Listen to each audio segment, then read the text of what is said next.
Bem, meus amigos, nós estamos aqui reunidos para darmos continuidade às nossas atividades e, nesse horário, todas as quintas-feiras, às 19 horas, nós temos aqui a nossa palestra pública.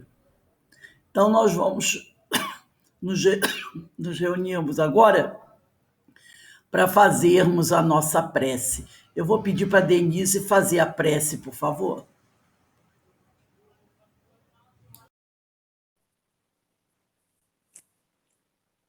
Querido Pai,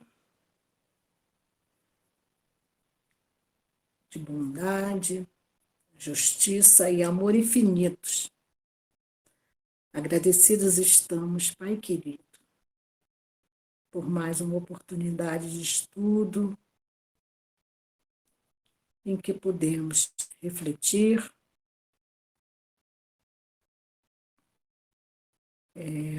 a respeito de tudo o que nos será dito essa noite, para que possamos absorver o melhor de cada palavra, o melhor de cada mensagem que devemos captar, receber e agradecer por fazer parte de nossas vidas, por fazer parte, Senhor, desse grupo de irmãos que se reúnem conosco no intuito de melhorarmos sempre, de aprendermos sempre e de nos ajudarmos mutuamente. Gratos estamos, Pai querido, por mais uma oportunidade e lhe pedimos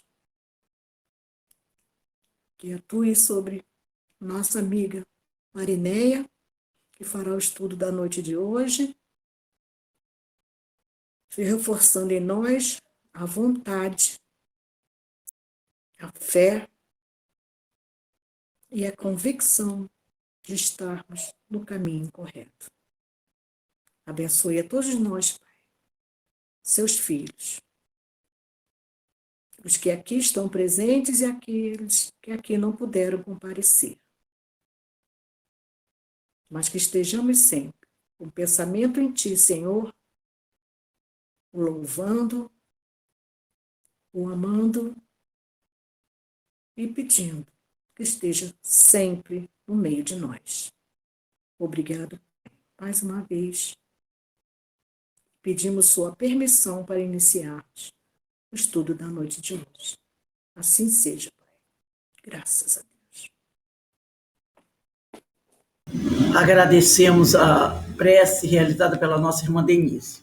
O nosso estudo de hoje é de O Evangelho segundo o Espiritismo, capítulo 11, Amar o próximo como a si mesmo.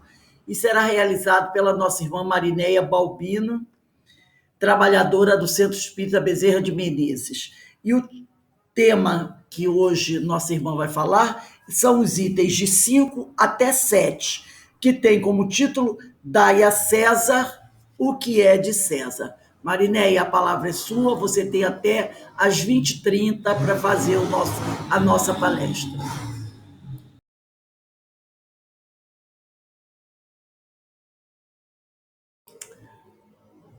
Marineia, a palavra está com você.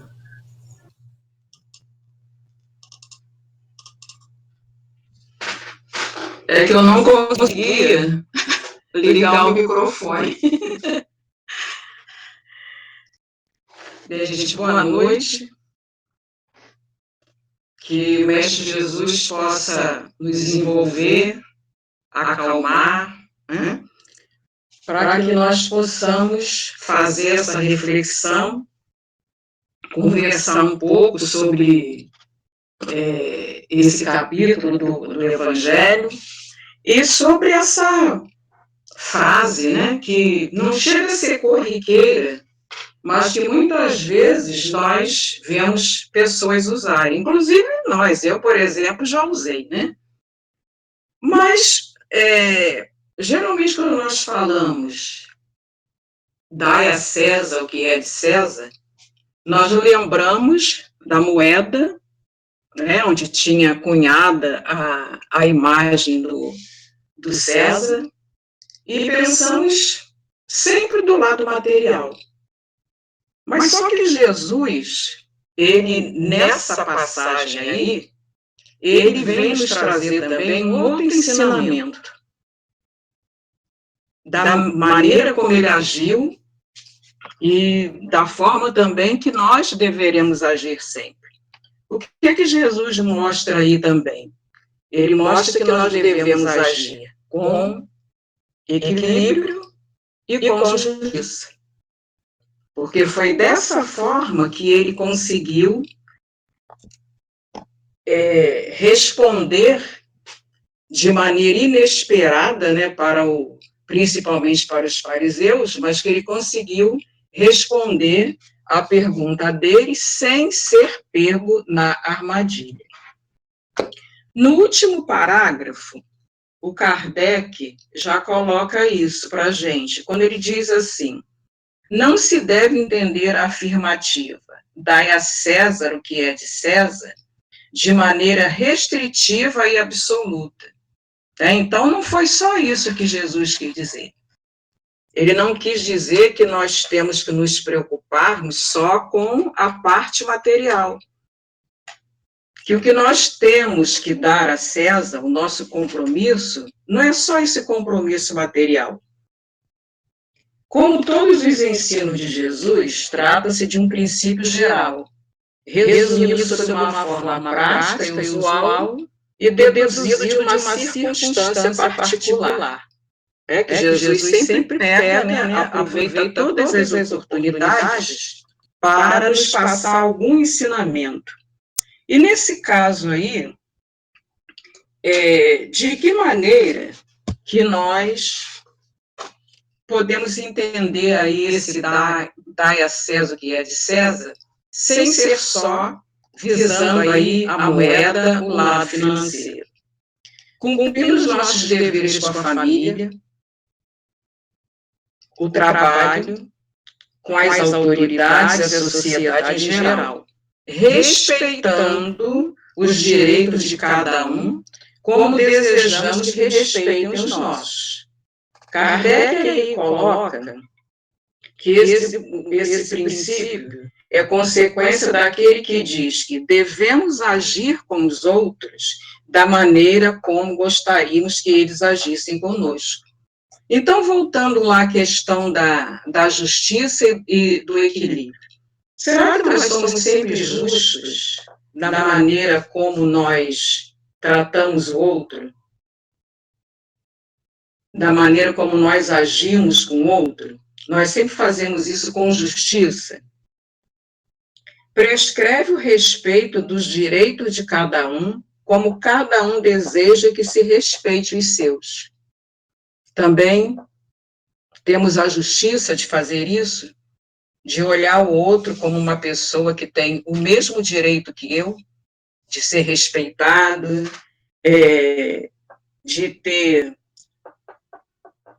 de ser tratado da mesma maneira como eu gosto de ser tratado. Ele se estende ao cumprimento dos deveres para a família, a sociedade, a autoridade, assim como para todos os indivíduos. Então, muitas vezes nós ouvimos, e às vezes até nós falamos também, né? Nós criticamos o governo, criticamos as leis, criticamos uma porção de coisas. Mas só que aí nós temos que dar a César o que é de César. Então, se existe um governo, se existem leis, mesmo que nós achemos que eles não estão fazendo como deveriam, nós devemos sempre fazer a nossa parte, como cidadãos, não só com relação ao governo, com relação à nossa família também. Será que nós temos equilíbrio quando nós lidamos com os nossos familiares? Será que nós usamos de justiça quando nós queremos impor alguma coisa a eles? Eu queria rever com vocês, relembrar, na verdade, alguma coisa sobre a Palestina, bem rapidinho. Porque no ano 63 a.C., um general de nome Pompeu, que era um general romano, né, conquistou a Palestina. E desde então a Palestina passou a fazer parte do Império Romano. E ela funcionava como uma província semi-autônoma. Quer dizer, ela não tinha autonomia total, mas as autoridades locais foram mantidas. Os romanos não mexeram nisso. Então o Sinédrio continuou existindo. Os 71 membros que faziam parte, né, do Sinédrio, desse tribunal aí, continuaram exercendo a sua função, porque esse órgão era responsável pela vida dos judeus, pela aplicação das leis e pelo cumprimento, pela aplicação e cumprimento das leis e pela ordem interna. Junto com o Sinédrio e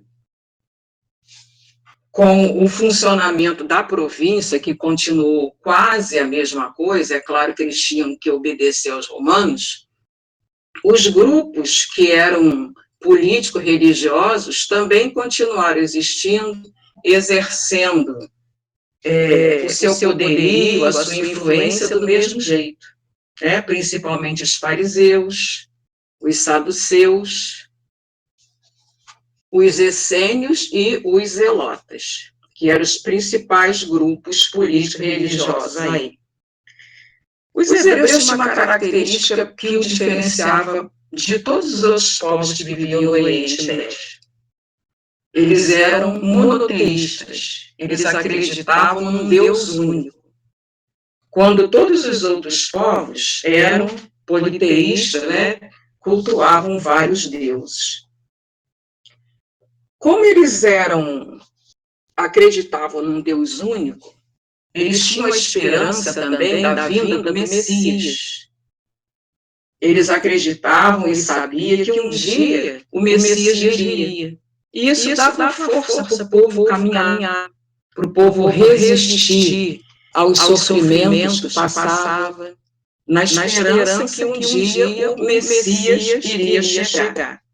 Essa esperança era muito forte, principalmente entre as camadas mais pobres, né? Eu estou relembrando isso daqui para nós,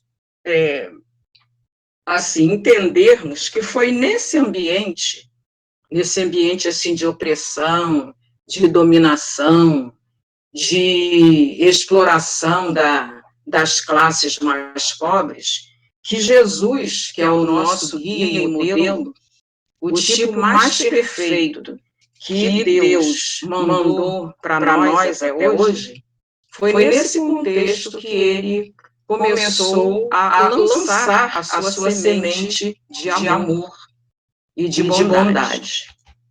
Joana de Ângeles, nesse livro aqui, Jesus e a Atualidade, ela fala também um pouco sobre isso. Eu não vou ler tudo, é claro, mas aí se alguém quiser ler depois, Jesus e a Atualidade, a lição número 4, Jesus e Amor. Então ela fala assim: numa sociedade agressiva e perversa, elegeu o amor como a solução para todos os questionamentos e o perdão irrestrito como terapêutica eficaz para todas as enfermidades. Não apenas ministrava através de palavras, mas, sobretudo, mediante atitudes claras e francas, arriscando-se por dilatá-lo especialmente aos infelizes, aos detestados, aos segregados, aos carentes. Em momento algum se submeteu às conveniências perniciosas de raça, ideologia, partido e religião, em detrimento do amor indistinto, quanto amo a todos que o cercavam ou o encontravam. Então, Jesus, ele via todos como irmãos, tratava bem a todos e o amor que ele pregava, ele não apenas pregava, como ele também demonstrava. E essa proximidade de Jesus com o povo começou a incomodar os poderosos da época, né? Então, Jesus incomodava os poderosos da época, e o que eles queriam? Eles queriam que Jesus se condenasse com as suas próprias palavras, porque eles precisavam de um crime político para poderem condenar Jesus.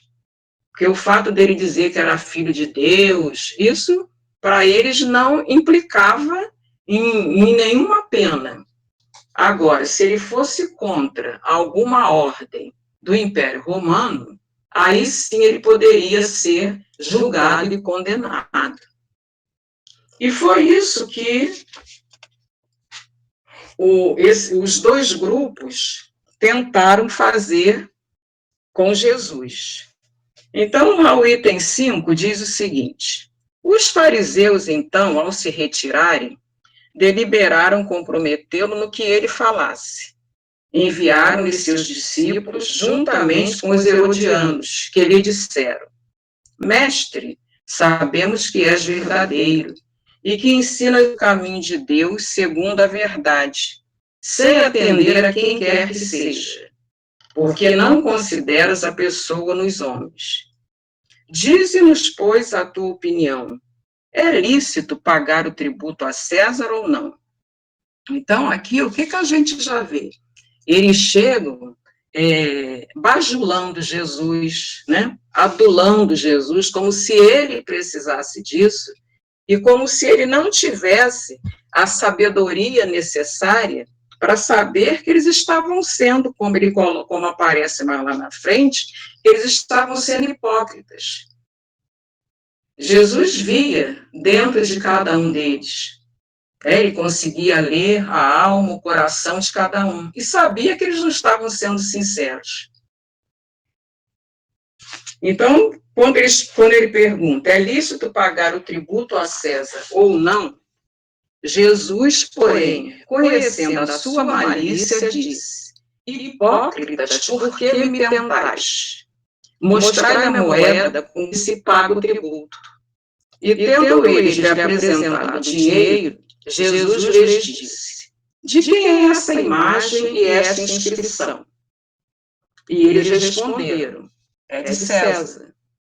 Então Jesus lhes falou: Dai, pois, a César o que é de César, e a Deus o que é de Deus. Ouvindo falar dessa maneira, eles se admiraram da sua resposta e, deixando, se retiraram. Eles não imaginavam que Jesus fosse agir dessa forma, né? Então, diante de Jesus estava a realidade social da época. Os fariseus, que não queriam pagar os impostos, até por motivos religiosos também, porque eles achavam um absurdo pagar imposto a César, que era um deus, um rei, desculpe, né? Pagão e idólatra, porque ele idolatrava vários deuses. E, do outro lado, os herodianos, entre eles também os saduceus, que eram judeus também, mas que, por serem aliados dos romanos, eles tinham regalias, né? Eles tinham algumas preferências, eles não eram tratados como os outros judeus. Eles ocupavam cargos, eles tinham postos na administração. Aí o que aconteceria? Se Jesus dissesse que não era para pagar, os herodianos, que estavam ali representando a justiça, o prenderiam. Se ele dissesse que devia ser pago, os fariseus, colocariam provavelmente o povo contra ele, porque eles achavam que o imposto não deveria ser pago. Aí Jesus, com toda a sua sabedoria, ele consegue responder da maneira como eles não esperavam que Jesus fizesse. E com isso, Jesus consegue se livrar da armadilha deles e não ser condenado. Aqui no item 6, nós vemos aí, a questão proposta a Jesus foi devida ao horror que os judeus tinham o tributo que lhes era imposto pelos romanos, fazendo dele uma questão religiosa. Um numeroso partido se havia formado para recusar o imposto. Portanto, o pagamento do tributo era para eles uma questão irritante da atualidade. Sem o que a pergunta feita a Jesus, é lícito pagar o tributo a César ou não? Seria sem nenhum sentido. Essa questão era uma cilada, porquanto eles esperavam, de acordo com a resposta de Jesus, colocar contra ele as autoridades romanas ou os judeus dissidentes. Mas Jesus, conhecendo a sua malícia, esquiva-se da dificuldade, dando-lhes uma lição de justiça, ao dizer que se dê a cada um o que lhe é devido. Voltamos aí, então, aparece aí de novo aí a palavra justiça, né? E nós já tínhamos comentado no início que Jesus, nesse ensinamento aí, ele procura nos passar que devemos agir sempre com equilíbrio e com justiça, com todas as pessoas, da maneira que nós desejamos que hajam conosco também. No livro Pão Nosso, o Emmanuel tem uma página chamada Nós e César, e diz o seguinte: e Jesus, respondendo, disse-lhes: dai, pois, a César o que é de César, e a Deus o que é de Deus. Marcos, capítulo 12, versículo 17. Em todo lugar do mundo, o homem encontrará sempre, de acordo com seus próprios merecimentos, a figura de César, simbolizada no governo estatal. Então, a figura de César, simbolizada no governo, ela é necessária em todos os lugares do mundo. Vivemos numa sociedade, precisamos de ordem, precisamos de lei, precisamos de autoridades para que essa sociedade funcione bem.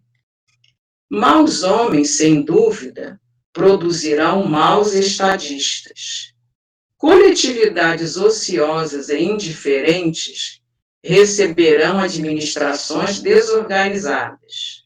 De qualquer modo, a influência de César cercará a criatura, reclamando a execução dos compromissos materiais. Então, os compromissos materiais nós até já citamos lá atrás. O nosso compromisso com o nosso trabalho, com a nossa família. É imprescindível dar-lhe o que lhe pertence. O aprendiz do Evangelho não deve invocar princípios religiosos ou idealismo individual para eximir-se dessas obrigações. Aqui também, gente, entra a parte do equilíbrio, né? Quando diz aqui que o aprendiz do Evangelho não deve invocar princípios religiosos ou idealismo individual para se eximir das obrigações que a sociedade nos dá. Tem pessoas que não equilibram a parte que tem que dar a César e a parte que é devida a Deus. Então imagine só uma pessoa que só pensa em trabalhar, juntar, né? Visando sempre o lado material, querendo sempre aí a moeda. Aí, com isso, provavelmente ele vai deixar de lado os seus familiares, não vai dar atenção para os filhos, não vai agir dentro da sociedade, como amigos, familiares e tudo, da maneira como ele deveria agir, por falta de equilíbrio, porque todos nós que vivemos numa sociedade, é claro que nós temos necessidades. Nós precisamos trabalhar, nós precisamos nos alimentar, nós precisamos nos vestir. Então, tem uma série de outras necessidades que todo ser humano tem. Só que nós temos que ter o equilíbrio de ver até que ponto nós precisamos tanto correr atrás da moeda. Até que ponto nós precisamos deixar as coisas espirituais de lado e buscar só o lado material. Se há erro nas leis, lembremos a extensão de nossos débitos para com a providência divina e colaboremos com a governança humana, oferecendo-lhe o nosso concurso em trabalho e boa vontade, conscientes de que desatenção ou revolta não nos resolve os problemas. Às vezes a gente ouve uma frase assim, cada povo tem o governo que merece, né? Não sei se realmente é assim que funciona, mas, de acordo também com a maneira que nós agirmos, os nossos governantes também vão agir. Né? Mas só que nós não podemos também somente criticar. Agora, nós podemos também cobrar dos governantes uma postura ética, uma postura moral, que sirva de exemplo até para o restante da população. Porque o que a gente, infelizmente, a gente ouve muito aí, mas o fulano faz, eu vou fazer também. Não é nada demais, não. O governo rouba, por que eu não vou roubar? Aceita suborno, por que eu também não vou aceitar? Mas isso daí, se nós fizermos, nós estaremos agindo de maneira errada. Preferível é que o discípulo se sacrifique e sofra demorar sem atraso, ante as leis respeitáveis que o regem transitoriamente no plano físico, seja por indisciplina diante dos princípios estabelecidos, ou por doentio entusiasmo que o tente a avançar demasiadamente na sua época. Há decretos iníquos, quer dizer, há leis que às vezes não levam a nada, muitas leis também que são criadas e não são cumpridas. Recorda se já cooperaste com aqueles que te governam a paisagem material. Então, quando nós criticamos muito, eu estou falando de governo, mas não é só com relação a governo, não, gente. Por exemplo, na casa espírita, muitas vezes nós temos o hábito de criticar a diretoria, né? Porque eles agem dessa maneira, agem de outra, não devia ser assim, está certo, está errado. Mas e nós? Nós colaboramos também? Qual é a nossa parte no trabalho? O que nós podemos fazer se achamos que alguma coisa não está funcionando muito bem? O que nós podemos fazer além de criticar, além de apontar o erro, além de dizer que quem está ali, de repente, nem deveria estar porque não está sabendo administrar? Vive em harmonia com os teus superiores. E não te esqueça de que a melhor posição é a do equilíbrio.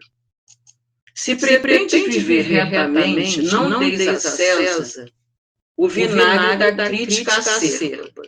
Ajuda o teu trabalho eficiente no sadio desejo de acertar, convicto de que ele e nós somos filhos do mesmo Deus. Então, o conselho aqui de Emmanuel é que nós vivamos em harmonia com os nossos superiores. E que a melhor posição é sempre a do equilíbrio. Né? Isso daí também acontece muito nessa questão aí de nós não termos o equilíbrio necessário, no aspecto religioso, por exemplo, quando nós nos tornamos fanáticos em qualquer religião, né? Todo excesso, todo fanatismo é prejudicial. Então, assim como tem pessoas que dizem que não tem tempo para a vida espiritual, para nada de religião, às vezes que não tem tempo nem sequer de parar para fazer uma prece, tem outros também que só querem saber da questão espiritual. Mas nós também não podemos passar a nossa vida toda, o nosso dia inteiro, ou dentro de uma casa espírita, dentro de uma igreja, relegando outras obrigações que nós temos. Porque, como eu já coloquei antes, nós vivemos numa sociedade. Então, nós temos obrigações também. Então, se nós ficarmos só, visando só o lado espiritual, e não fizermos nada do lado material, não digo nem para nós conseguirmos bens, mas para que nós possamos ajudar outras pessoas também, de alguma forma, com o nosso trabalho, às vezes com uma palavra amiga. Isso daí também são formas de ajudar. Como colocar em prática esse ensinamento de Jesus e dar a César o que lhe cabe? Cumprindo as nossas obrigações, como cidadãos, cumprindo os nossos deveres, cumprindo a nossa obrigação como pais, como avós, como pessoas que não vivem sozinhos, que não vivem isolados, que têm ao seu lado outras pessoas convivendo também, e com a sociedade em geral, respeitando sempre o direito do outro. Apesar do item ser dai a César o que é de César, eu fiquei pensando também no que é que nós podemos dar a Deus. A César nós já vimos aí um monte de coisas, né? Mais voltado para o lado material, não só monetário, mas no cumprimento das nossas obrigações. E a Deus? O que nós podemos também dar a Deus, né? Dai a César o que é de César e a Deus o que é de Deus. Eu fiquei me perguntando o que será que Deus gostaria que nós dessemos a Ele. Então eu pensei que o que Deus quer de nós é que nós sejamos melhores. Ele quer o nosso melhor. Ele quer a nossa melhor parte. E é o que nós podemos dar a Ele. Eu pensei também uma coisa talvez meio louca. Se for meio louca, vocês até me desculpem, que foi uma analogia que eu fiz aí com a moeda aí, onde tem estampada a figura de César. E eu também fiquei pensando o seguinte, que se nós somos criados à imagem e semelhança de Deus, nós temos ainda dentro de nós, em estado latente, eu sei, né? Ou então ainda bem pouco desenvolvido, muitas qualidades, mas que nós ainda não colocamos em prática. Aí a minha ideia foi a seguinte, será que Deus também não gostaria que nós fôssemos suas moedas? Que assim como a moeda romana tem cunhada, né? Tinha a imagem de César. Será que para Deus também não seria bom se nós fôssemos as moedas dele? Que cada pessoa, quando nos olhasse, visse refletida ali a imagem de Deus. É claro que nós não teríamos ainda, não seríamos aquela moeda brilhante, né? Muito luminosa, mas de qualquer forma, eu acho que cada um de nós pode ser um pouquinho dessa moeda de Deus. Deixar transparecer em nós a bondade de Deus, a sua infinita sabedoria, a sua justiça, de maneira que as pessoas, quando se aproximassem de nós, tivessem essa sensação de que nós estamos realmente representando Deus, fazendo pelo outro o que Ele gostaria que nós fizéssemos. No Fonte Viva tem uma passagem, agora eu esqueci o lado, a boa parte. Então, é uma página também onde Emmanuel retrata que Jesus foi visitar a casa de Lázaro. Então, que Marta, né, Lázaro e as duas irmãs, Marta e Maria. E Marta estava ali toda afogueada, querendo arrumar a casa, receber Jesus da melhor forma possível, assim como nós também, como quando vamos receber uma visita, né? A gente procura limpar tudo, arrumar, deixar da melhor forma, para que quando a pessoa chegar, se sinta aconchegada, se sinta num ambiente bom. E Marta, então, estava naquele corre para lá e para cá. E Maria, o tempo todo, sentada aos pés de Jesus, ouvindo o que o Jesus estava falando. Né? Porque Jesus, em todas as oportunidades, ele sempre estava ensinando. Marta, então, se enerva e vai até Jesus e fala assim: Senhor, fala com ela para me ajudar. Né? Eu estou aqui, né, sozinha, fazendo tudo, e ela aí sem fazer nada. Diga a Maria que me ajude. Aí Jesus, então, fala para Marta que Maria estava recebendo a boa parte, a melhor parte, aquela que ela levaria com ela.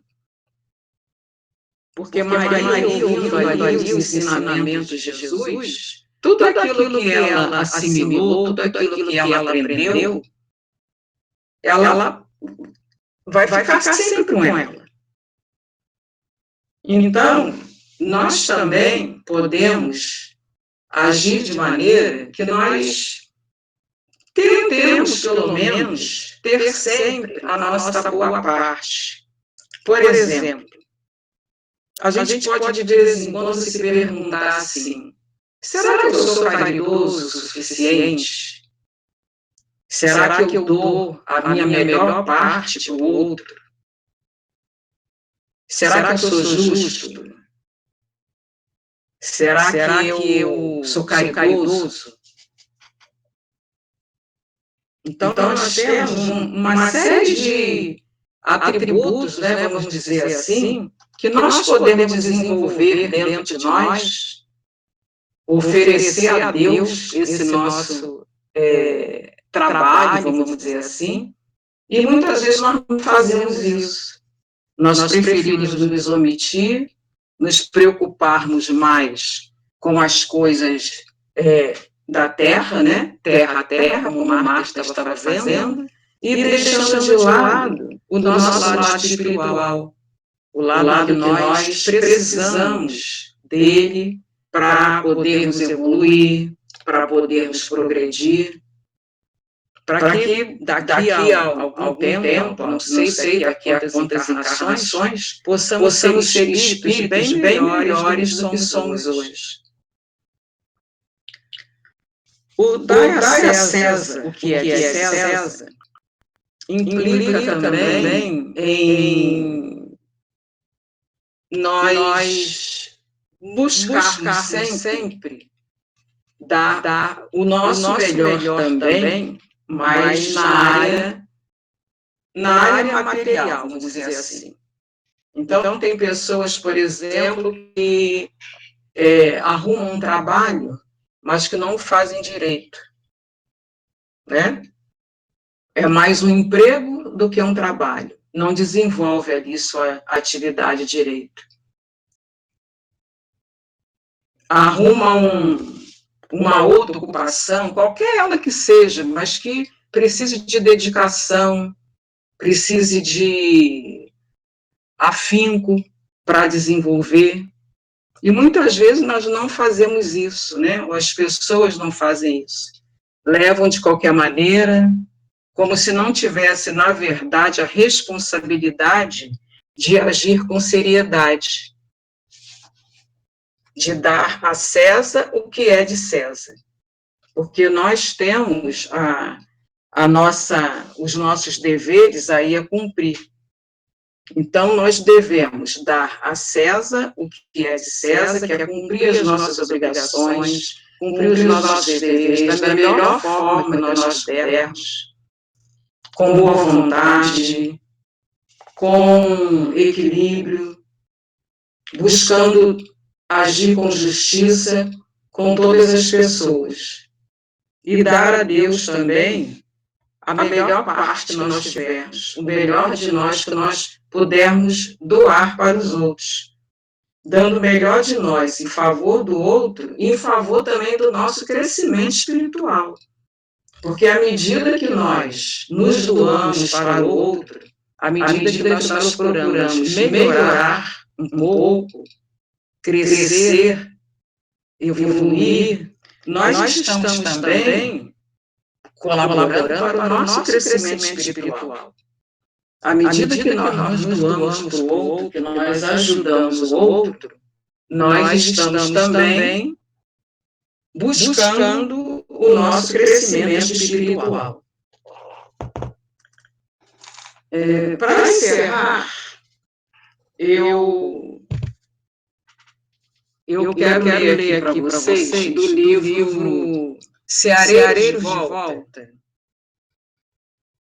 a página que tem como título Cristo e César. Essa psicografia de Valdo Vieira e o espírito que passa a mensagem é o Caibar Shutra. Eu não peguei a mensagem toda porque é extensa, né? Mas eu vou ler para vocês o último parágrafo, que foi justamente o que eu anotei e o que é o que importa mais para o nosso estudo de hoje.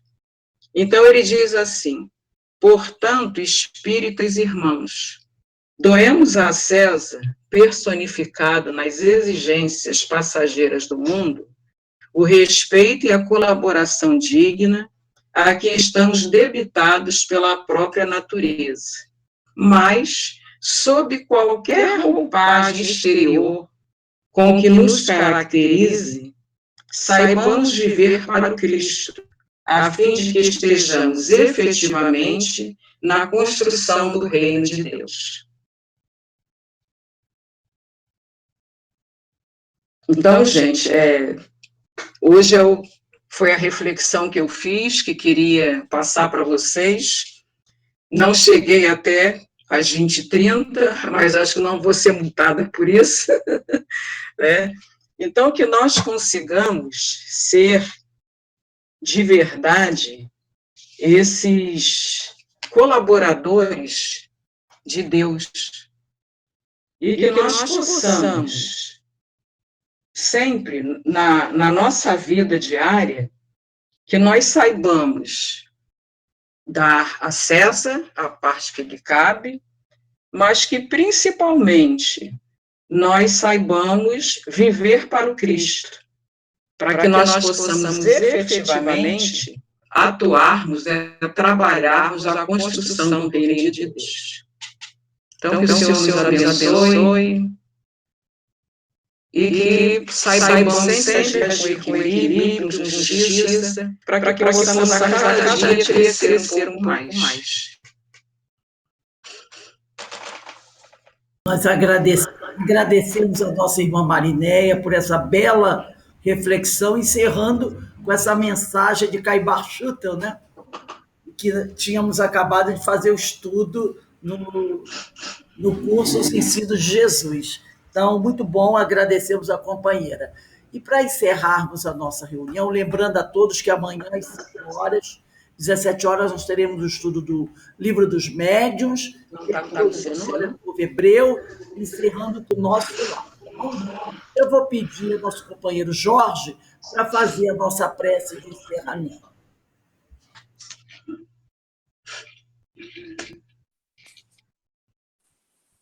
Senhor, nosso Pai, nosso companheiro, amigo de todas as horas, aqui estamos, Senhor, agradecendo a oportunidade que nos foi dada em mais um momento de estudos.